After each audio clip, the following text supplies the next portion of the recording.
शुरुआत अहम खबर से करते हैं। इजराइल ईरान जंग से जुड़ी हुई बड़ी खबर आपको बता दें कि ईरानी फौज के IRGC का बड़ा दाव, हथियार के अहम जखीरे महफूज हैं। मामूली स्टॉक पर ही यूएस का हमला हुआ है। हमारे हथियार भंडार गुप्त हैं।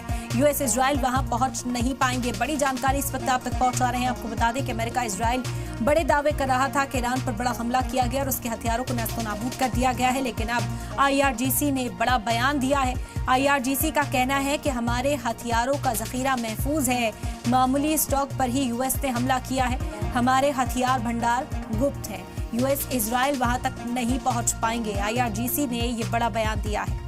बड़ी खबर इस वक्त आप तक पहुंचा रहे हैं। इजराइल ईरान जंग से जुड़ी हुई ईरानी फौज के IRGC का बड़ा दावा, हथियार के अहम जखीरे महफूज हैं। मामूली स्टॉक पर ही यूएस ने हमला किया है और साथ ही साथ IRGC ने यह भी कहा कि वहां तक उनका पहुंचना मुमकिन नहीं है। हमारे हथियार के जो भंडार हैं वो बेहद गुप्त हैं। यूएस इजराइल वहां तक किसी सूरत पहुंच नहीं सकते।